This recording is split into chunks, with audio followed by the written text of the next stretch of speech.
everyone, and good afternoon. Thanks so much for joining us today to learn more about EHR and using that in your sim lab. I'm going to begin by introducing myself and who else is on the call with us today. My name is Lyra Salmon. I'm on the marketing team here at FA Davis, and today I'm joined by Lisa Hauk, who is the editor of our clinical simulations text, as well as Diane Yeager, who was the creator of EHR Tutor. So we are going to be talking about how EHR Tutor can be integrated into your classroom. And before we jump in and get started today, I just wanted to go over a few announcements. If you guys have any questions throughout the webinar today, feel free to fill them into the Q&A panel, and that's on the bottom right-hand corner of your screen. Since we have all of your lines placed on mute today, that's the best place for you guys to ask any questions. If you have any comments for us, we'll get to those throughout the webinar today and after the webinar. In addition to any questions that you guys might have, we also have a short survey that's going to pop up at the end of the webinar, and that's another way for you guys to ask for any materials from us and ask any more questions. If you'd like to be followed up with your educational sales consultant, we can put you in contact with them. And if you guys have any other questions for us, we can follow up with you using that survey. Okay, so I'm going to go over our agenda, and then I'm going to hand things over to Lisa. So we're really excited about this partnership with EHR Tutor and being able to provide you guys with a really easy-to-use, this customizable, and affordable electronic charting solution. It can really be utilized to support learning in the classroom, in the sim lab, and in your clinical rotations. So the flexibility of EHR Tutor allows you to easily integrate documentation across the entire nursing curriculum to really suit your needs. And because it can work with any FA Davis text, it can complement one course or the entire nursing program. And today we're going to be talking about how EHR Tutor can help enhance your classroom and your sim lab. So we're going to hear from Lisa, who's going to be talking about the clinical simulations for nursing education textbook that just came out by Patricia Dillon. This new edition she's going to go over with you guys, give you guys a couple of features that we have, and then we're going to hear from Diane, who was a nursing instructor herself for many years and then went on to develop EHR Tutor.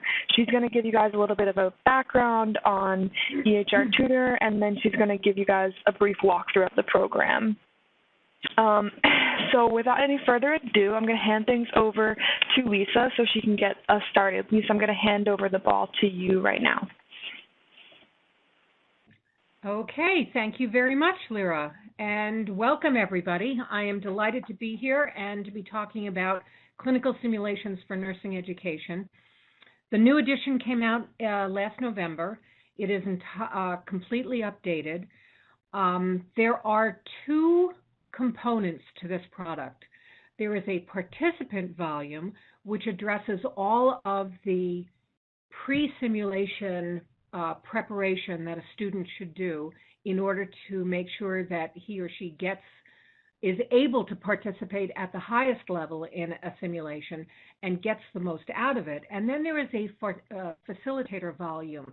And that's the volume that gives you, or whoever is running your clinical simulations, whoever is facilitating your clinical simulations, everything that you or they need to know about setting up and running the simulation. So let's begin by taking a look at our goals for creating this collection of 53 simulations were to make them consistent and reproducible so that when you bring cohorts into the lab and you are able to give each cohort a very similar experience. So you don't have to worry about people getting different levels of exposure, different situations, different long-term developments of simulations. These are really written to be consistent and reproducible.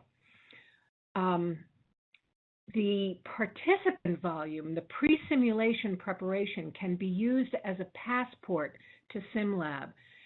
We will talk more about what's in the participant volume, but once the exercises in there are completed, you can have your students submit them to you, not for grading or anything like that, but simply to prove that they have done the preparation that will make the simulation that much more productive for them and for everybody involved. And I want to point out that our collection covers the entire nursing curriculum. Here you have the first page of the table of contents. You see it begins with assessment, goes all the way through fundamental skills, maternal, newborn, pediatric, adult health, GERI, trauma, critical care, psychiatric, and on page 2 we have community health nursing. Now you notice on these 2 pages that there are these little icons, these green with the orange swoosh through them. There is so much more information in the facilitator volume than there is in the participant volume that we couldn't fit it all into the printed book. So wherever you see these icons in the table of contents, that indicates that those simulations are posted on Davis Plus behind a password-protected wall. When you open the files on Davis Plus, they look exactly like the pages in the book itself, and they work the same way. So all I wanted to make sure that you understood is about half of these simulations are available to you online. The rest are actually contained in the printed facilitator book itself. Also online, we have an appendix that contains all of these standardized sheets that support the clinical simulations. I am delighted to say that now all of this information is available in our partner product, EHR Tutor, and we will talk more about that in a moment. I also wanted to point out that there is a section here called testing. Remember I said that we have a participant volume that gives pre-simulation preparation exercises for participants for our simulations. Well, that's true for 51 of the 53 simulations that are available to you. These 2 in Chapter 11, postoperative complications of pulmonary embolism in post-op total hip and blood transfusion reaction, these 2 simulations actually do not have participant preparation in the participant volume. You can use these as sort of capstone experiences at the end of a semester, at the end of a year, and you can present them as the most realistic of real-life situations where a student walks into the room and the simulation is whatever it is. So our simulations can be used with high-fidelity mannequins for live role play in an active classroom and to make up missed clinical time, which is a really nice feature of them. I would like to point out that they have been validated through their use in the NCSBN National Simulation Survey. That's the 2-year longitudinal survey that, whose results were published, I think, a year ago, and which came to the conclusion that up to 50% of clinical experience can be gotten through clinical simulation as opposed to actual clinical time.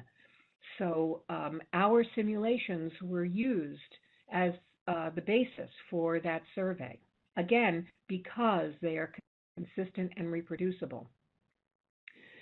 Patient charts and activities for all 53 of our clinical simulations patients now are contained in EHR Tutor, which is a marvelous, marvelous pairing of clinical simulation with a documentation feature. And EHR Tutor, which Diane will tell you lots more about, allows for real-time charting, completes the workflow, mimics real life, and assures job readiness, as it says. So let's talk a little bit about the participant volume. As I said, it provides everything that the student needs to do before he or she walks into a clinical simulation, and it begins by identifying the learning outcomes. What should a student learn from this after a while? No, as he or she participates in the clinical simulation, what should she be getting out of it? And here we have the learning outcomes. We always use the same 6 domains: cognitive, psychomotor, affective, communication, safety, leadership and management, and delegation. Occasionally, there is an extra learning outcome that is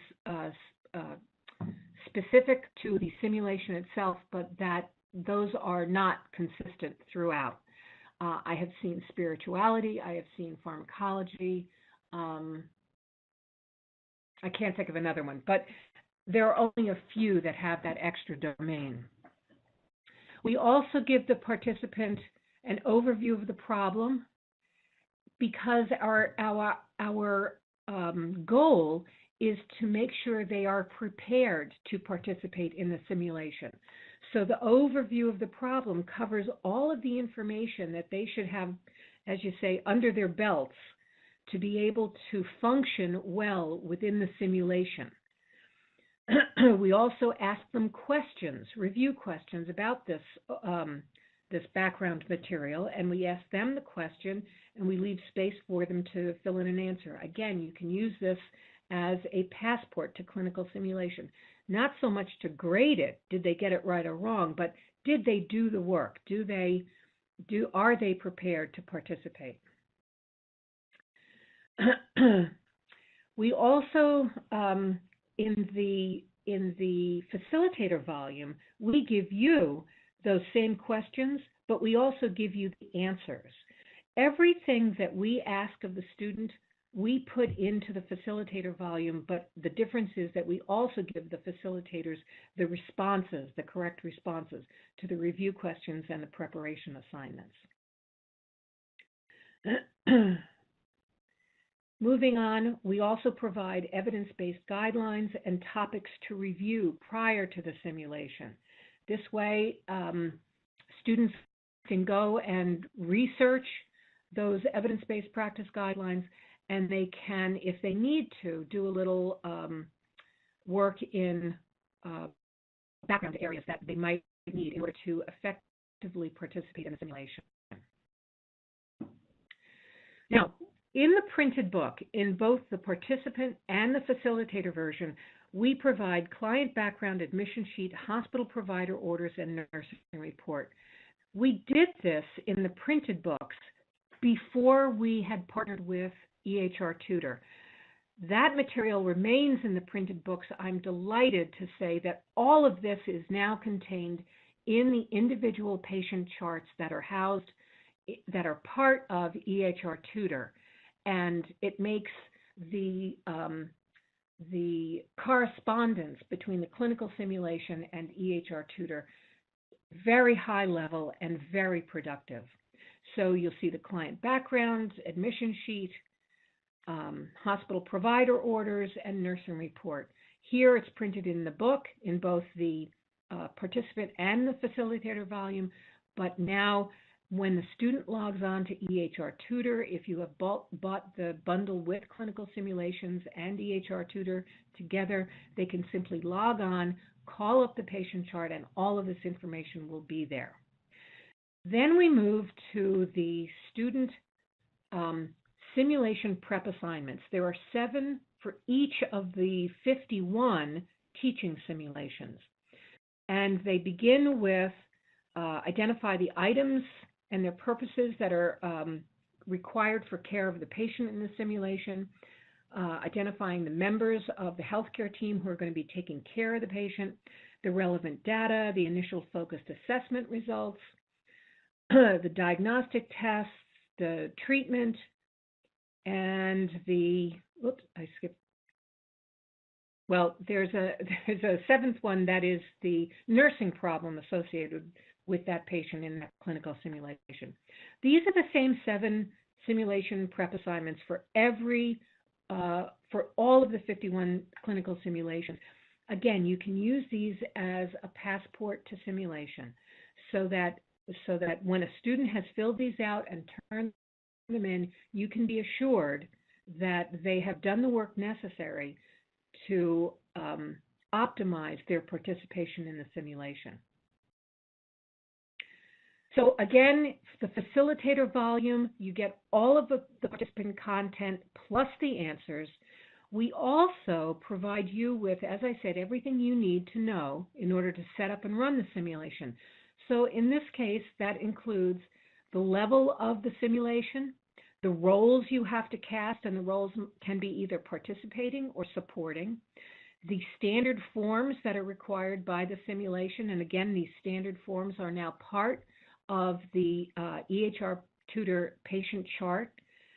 And then, in addition to everything that we have already gone over, that both the participant and the facilitator get, you, as the facilitator, get simulator settings and the script itself. The simulator settings are presented in terms of frames or scenes. These are timed or they have cues. So either it takes 10 minutes or it's an hour after the Haldol injection, or signs of EPS are showing up. So it tells you what to look for, and then it tells you how to change the settings. You can pre-program your high-fidelity mannequin with these settings, and you can also set up the simulation and run the simulation acknowledging these additional findings. So in addition to the simulator settings, here's another page of simulator settings. You see it's broken down by frame or scene. We actually give you the script, as it were, for the simulation itself. These pages are actually side-turned in the book. Anything side-turned in the book is the actual script itself. Now, this happens to be page 2 of the simulation. It's scene 1. The start time was 10 a.m. Here's the role who's doing something. Here's what they should be doing correctly. If there is a patient response, for instance here, then it will show up in this column. If there is an incorrect action that we know students sometimes do, we will note it in this column, and we will give you ways to have the patient respond to incorrect actions when we can. So here's another page of a simulation script. Here's the cue, here's the correct action, here's a possible incorrect action, and if the incorrect action is what takes place, you can have the patient state, I feel a gush.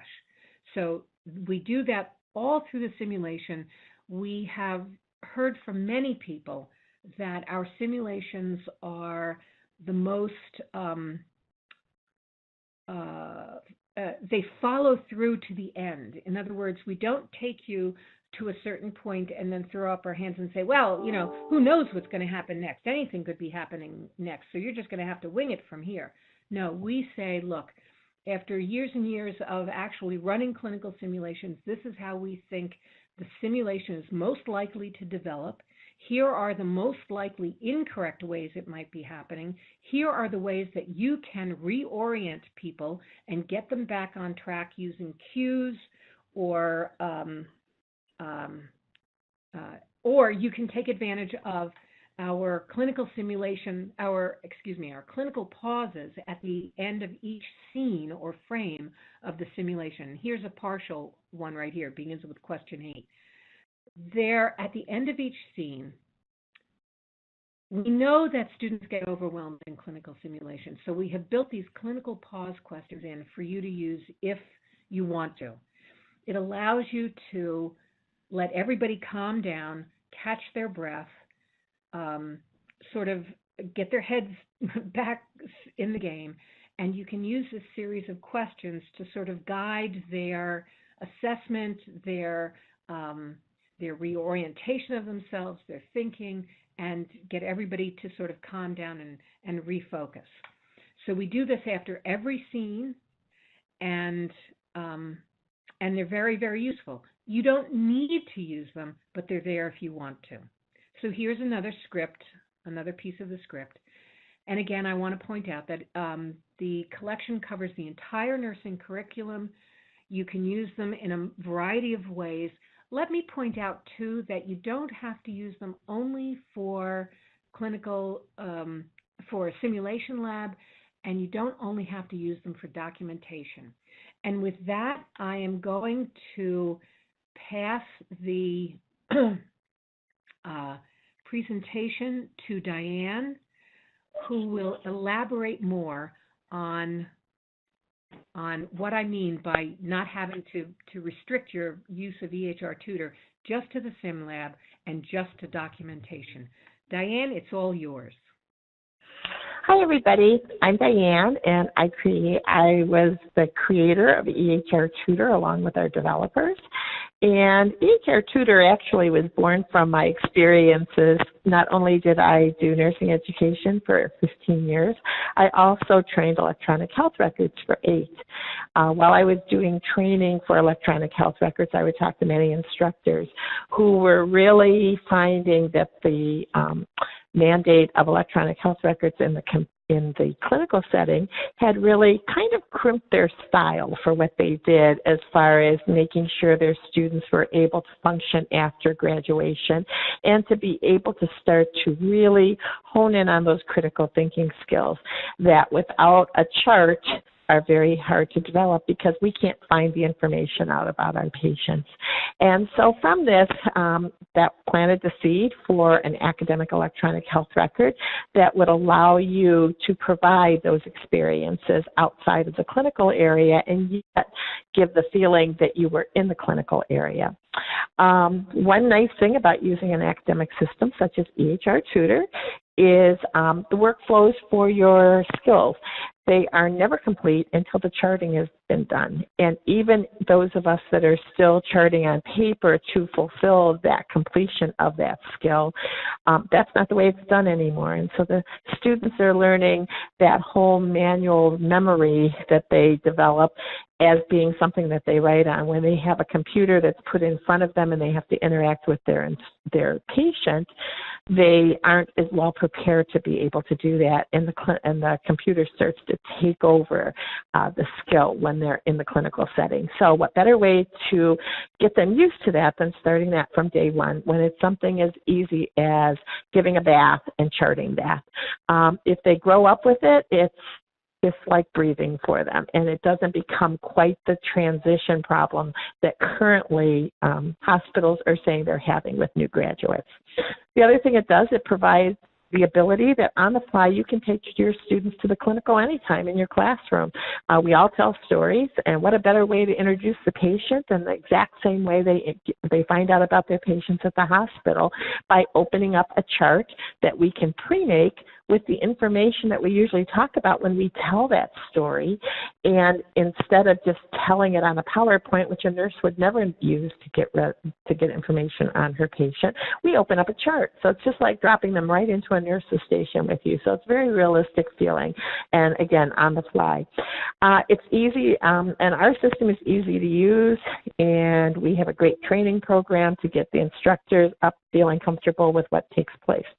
So what I'm going to do right now is I'm going to share my screen with you and let you see what it looks like. So let me get this turned over here. And let's see. Okay. Let me get rid of this. One second.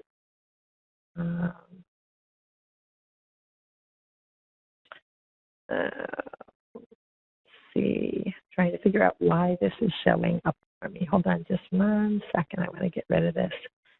All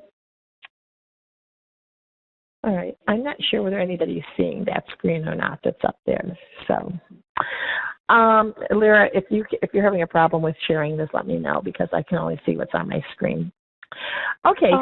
I see the course activities and grading screen. I do okay, too. You're not seeing the video window, though. Is that correct? Because I've got some up here. Maybe I've gotten rid of it. Okay. No. All right. I just see the Sounds good. I had something open that looked like it was using my camera, and I didn't want to expose people to what they weren't supposed to be seeing and not being able to see my screen. So thank you. Okay, so anyway, I have created a course and it has multiple activities in it. And I'm going to go in as a student because I think that's the best way to see the system. And so we're going to go into a simulation that was created. Oh, we'll come back to that in a minute. I want to take you somewhere else first. What I want to do is I want to go and just show you basically the patient and the patient chart. Later on, we'll come back and see some of the neat tools that we have related to simulation. So I'm going to go to this May Win assessment for CVA activity. This is actually an activity that F.A. Davis created for every one of the patients that they created, and they have created over 60 patients. We have 5 activities, each activity representing a part of the nursing process. So here are my instructions, and I'm going to go in and open the patient's chart. When I click on the patient's name, we can see that the chart opens, and over on the left-hand side, you'll see we're in an inpatient chart, and here are all the tabs. These are just like the tabs that you would use in a paper chart. So we try to make this easy for instructors to kind of wrap their head around when they get in. Our goal is to make it easy for the instructor and the student. If the instructors can't buy into this, you won't be successful with your implementation. So that has always been like a number one look that we take, or another number one objective that we have related to building anything in EHR Tutor. You'll notice that we have a header with our patient's name here. You'll notice that we're on the first tab, and this is patient summary. One thing that's really exciting about the product is you'll notice that all the dates here look like things happened either yesterday or today. In fact, it looks like this set of vital signs, I'm in the Eastern time zone, was just taken about 3 minutes ago. And so our charts are made so that they always look relevant to the time that the charts are opened, and they always tell your story. This story was meant to look as though these vital signs were just taken in the last few minutes, so that you can then go back and talk about them or continue with the activity. This patient was built over a year ago, and if we use her in an activity in a month from now and use this patient's chart, the dates whenever the students go into that activity and open the chart for the first time will be relevant to that date. So it's very nice because once you get your things built in EHR Tutor, our goal is to keep you from having to go back and tweak them. And any of you who have ever used paper charts or Excel spreadsheets to try to mimic charting know what I mean when we talk about trying to bring those dates up to date so that your little newborn baby isn't 3 years old this year because you had that chart around for 3 years. So anyway, that doesn't happen in EHR Tutor. On the left-hand side, you're going to see that we have all the basic areas that you would see in a chart. Now, I can't take you through all of these, but one thing I would like to do is give you a little view of some of our special features. The first one that we're in, like I said, was patient summary. There's so many things you could do in your classroom with this. You could talk about the vital signs, what are normal ranges, what are we really concerned about. You can all see that this patient has a fever. These patients come built, most of them have complete sets of orders. And so when we go through, they can get an idea, even if it's the first week of school, they can see that these patients have a lot of things that take place, even though they don't know about a lot of these things yet. If you're talking about labs and CBCs and infection, you can see that this patient has a WBC count that's high. This is the stuff that we love to go to the clinical and do, and now you can see it in a chart that looks just like you're in the clinical. We all have books that tell stories, but again, that's not the way the students learn their information about their patients when they go to the hospital. Okay, the next thing I want to do is let's go in and let's take a peek at notes. We actually have the ability that when patients are built that we can include notes or physician's notes on here. If I wanted to read this history and physical, I could click on the plus sign. The students then would be able to read what a doctor might write related to the patient. That too can be a way that they're able to start to see how they gather more information about their patient. And you can see how easy it is for them to go ahead and read anything. They just click the plus sign, or the minus sign will close it. If they want to write their own note, they just click on the new note button. I want you to notice how intuitive the system is as you're using it. When I click on new note, we'll see that we have the current date and time. I could go ahead, I could write my note, Once I click my note, I think all of you can see that the next step would be to sign that, which is sort of like the save button, so it would be here. The students will see their notes here, and they'll be able to go back and edit them if they were using it for clinical or for a homework assignment and they've done something wrong. Flow sheets. Flow sheets are always going to be a staple for electronic health records. One of the reasons is that they can do data mining off of it, which means that they can run reports that they send to the state, CMS, and so they're here to stay whether we like them or not. And so we have all the different flow sheets that you would be able to use in your skills lab and your simulation lab, so it really mimics what you see at the hospital. I'm going to go into the vital signs flow sheet. You're going to see that this patient has 3 sets of vital signs entered. If I were going to take another set and I were a student, I would just click on New Entry. When I click on New Entry, it shows the most current entries that were made here so that I could see when I enter mine if my patient is doing better or if we still have an ongoing problem or it's getting worse. So you'll see that I can come in and do the charting here. They would go through and put in all of their vital signs through here or measurements, and we would click the Submit button. When we're done, we'll see that we now have the new vital signs that I put here. I also want you to notice that there is vital sign graphing. So if you're using this in the classroom and talk about trending, this is a nice way to be able to bring up the idea of how graphs can be used in the charting systems at the hospital.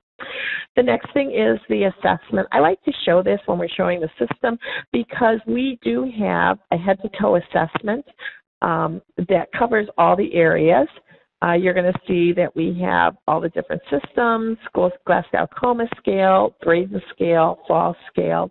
Again, if you're doing a new entry here, that's what you do is click that button, and you'll see that, again, the most current documentation will appear over on the left-hand side. All right, let's go to, I'm not going to go too far more into the flow sheets. I think you get the idea. You'll notice we have some things as simple as daily care, coming in and just identifying the safety issues for the patient. And like I said, day one, when you take them through their orientation at in your skills lab, you can automatically just take them to a patient's bedside and open up safety, have them go to safety environment and just look at the mannequin that's there, look at the armbands and a safe environment, whether the side rails are up and they have a call light. Even though they know nothing about nursing, you can start to immerse them into what they're going to have coming up in the future, which makes it a much easier transition than waiting to get to the clinical area to do that. Okay, the next thing let's do is I do want to mention to you that we have barcode scanning. Here's our MAR. You're going to see that our MAR looks very, very, very similar to a paper MAR. Works very similar to it if you're doing your charting manually for giving meds, but we have barcode scanning, and the barcode scanning is so easy to use, and it feels just like you're at the hospital. If you're running a simulation and you drop orders into that chart, the MAR will update immediately so that the students will be able to follow through and give that medication if that's one of the objectives in the simulation that you're doing. So it's really cool. Then we have the ability to do care planning. Now, I like to show this film. It's very simple because care plans, they have 5 steps to them. And when we do care plans for clinical or if they're doing homework, usually they're filling those out, and it's basically the blank fields.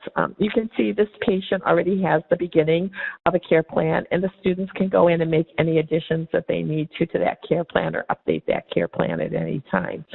The other thing that I want to, so a lot of people, even though simulation and skills lab is what many people tend to focus on when they think about getting an academic system, clinicals, it's a great way, for clinical assignments, people have all kinds of forms that they have the students fill out.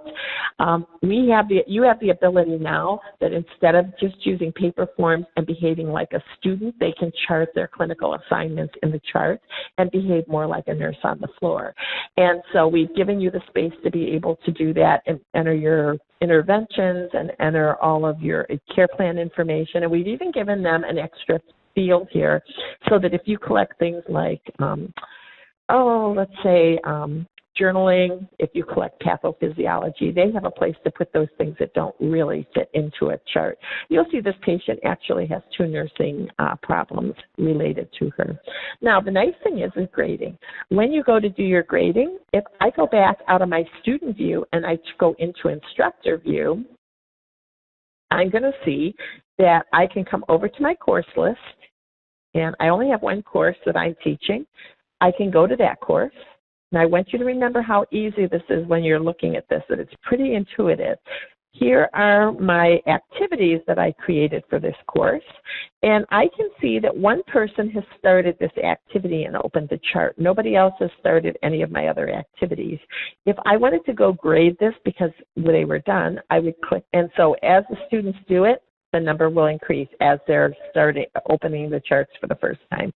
When I click on grade charting, I can go here, and of course, I'm the only one that's done anything in this activity at this point. And if I want to grade this, I can see that it was last done at this time, and I can come in to the grade charting. And I want you to notice that everything that the students wrote on, every page that they wrote on is highlighted in yellow. So it makes it very easy for an instructor to go in and grade work. She doesn't have to open every one of these tabs looking to see where the students charted at. And we have a comprehensive grading area up here. Okay, the next thing I want to do before I leave you is I want to show you that we do have a patient chart library. There are over 90 patients in here when you start out with a brand new school and you haven't built any of your own any of your own patients. So you have about 95 patients in here. Some of them are ours, many of them are F.A. Davis to match the books that you would be looking at. And you are able to use any of these patients in charts in any way that you want. So you don't have to just use them in the activities that we've created for you. You can use them in any activity in any way that you see would work for you to show your concepts. The other thing you can do is if you have stories you tell, you can create charts from scratch. Creating a chart is just like what we looked at when we were in student view. There's not 2 ways that you have to learn how to do things, so it's really easy. So anyway, so that's the patient chart library. We also have our activity library. This was actually built, this is interesting, we built this as a showcase. We wanted to show people the kind of things that they could do that they could do with EHR Tutor, so that once they were done with training, they could go in there and get an idea and then go, oh, I could do that, something like that for this.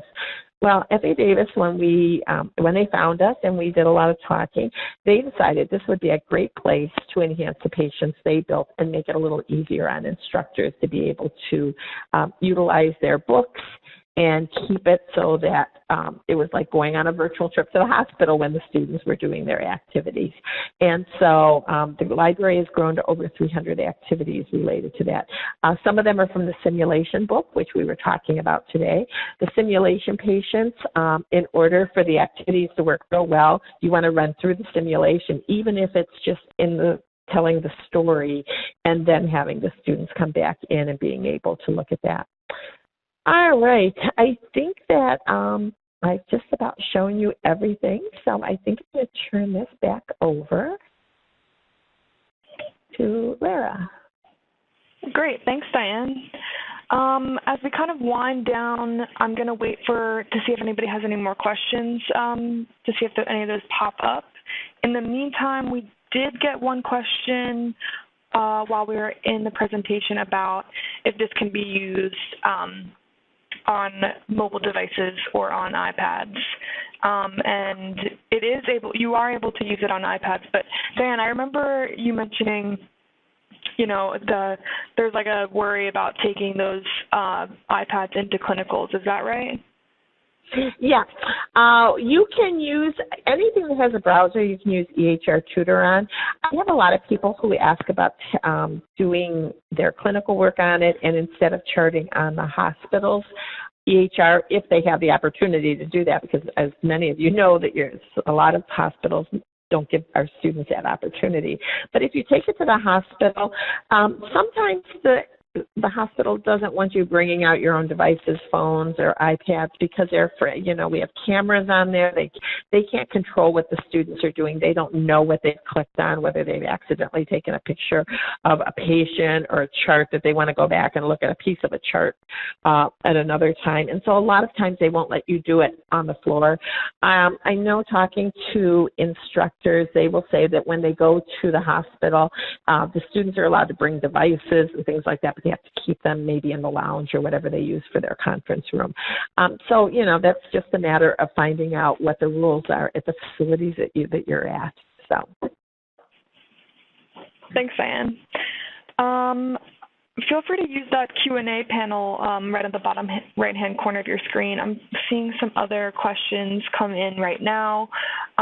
One instructor is asking, how are the students and school faculty charged?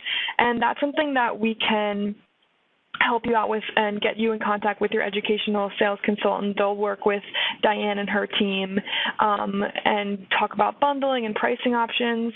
The price of EHR for students it's $65 per student per year. But we can, of course, cover that and get you in contact with your educational sales rep so they can talk to you more about what your options are as far as pricing and bundling. Okay. We have another question about what computers are used. I think that, Diane sort of covered that a little bit, but I think it really ranges on a case-by-case, school-by-school basis. But as Diane mentioned, you can use it on any program that has a web browser on it. Cora asks, can I buy the books for personal use in the classroom or lab? And the answer, if I might jump in here, the answer to that is yes, you can. The facilitator volume sells for $499.95. We offer a special arrangement, however. The participant volume sells for $59.95. If you require the participant volume for 20 or more students, we will give you a free copy of the facilitator volume. So, and we will do that for up to 3 free copies. If you need more than that, if you have a larger class that you're adopting the clinical simulations participant volume for, we can, as Lyra has said previously, put you in touch with your educational representative, who I'm sure would be happy to help make arrangements to get you whatever you needed. Thanks, Lisa. I have another question here about if this was implemented for use in the simulation lab, what kind of training is recommended? And Diane can touch a little bit about that. They have a great training team at Noggin. So, Diane, if you wanted to dive into that a little bit. Yeah, we do training online. And when we do that, the instructors who are there are actually on computers, not just watching us. We're building things. And so we'll go through a training. It takes about an hour and a half to go through a training with all of the features that are there. Many instructors, simulation instructors, do a little bit more build in the system because they're usually the ones that need to build their patients for their simulations. And so after the basic training, many instructors go off. The system is very simple. So the instructors go off and they're able to just build their stuff and go and do their simulations. But if you're not comfortable with the computer, you want to make sure you've done it right and it's going to run right, all you have to do is send us an email and we will schedule a time to sit with you, look at your stuff, or even sometimes I have people who are really afraid of getting started with the computer. We'll get you started with that patient that you need for your first simulation, and after, get you started with it, and then you can go finish building it, and then when you're done, come back and we'll help you tweak it. It takes about one patient. Once you've done that as a simulation coordinator, if you're going to be doing a bunch of the charts, you're set to go. As I said before, it's a really easy system to be able to use and to make it your own. So. Margaret has a question asking, is the training included in the pricing? Yes. Yes. In fact, not only is the training included, if you need that extra help, we don't believe in nickel and diming people. If you buy this, once you learn it, you're not going to be calling very often. We make a lot of friends at the beginning, and then we hear from them once in a while, and it's usually in response to a survey. So. And what about the student training? What's the involvement there? That's the thing that's really great. The students have, first of all, the students usually, we get very few calls except for logons where people have forgotten their passwords. Students don't have a problem with the system. They're basically going through and filling out the forms, just like when you hand things out on paper. They're going through, and most of the students are pretty savvy anyway, but even when we get the people who didn't grow up with these technologies, we may, usually if we have a problem with them, it's usually whenever they're logging in for the first time, they'll ask a couple questions, we get them going. We just don't get a lot of calls related to student charting problems. One thing we have a scavenger hunt. It takes about 5 minutes for the students to do. That teaches them the navigation. And then the other thing we have is a 7-minute video that goes through and tells them what some of the areas of the tabs are for.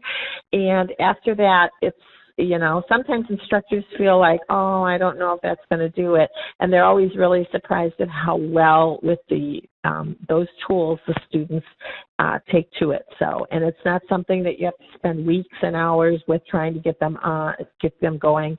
It's a very, very easy process. Thanks, Anne. I think that's all the questions that have come in for us today. But if you weren't able to ask a question on the webinar today, as a reminder, we have a quick survey that's going to pop up once you close out of the webinar. And that's a great place for you guys to ask for any of the resources that Lisa talked about earlier, and also to ask to be put into contact with your educational sales rep so you can talk more about how you can use EHR in your classroom, in your sim lab, to kind of enhance that learning. So with that, I wanted to close out and say thank you guys so much for joining us. Thank you to Lisa and Diane for showing us around the Dillon textbook and an EHR tutor today. We hope you enjoy the rest of your day, and have a good Friday and a great weekend, guys. Thanks, everybody.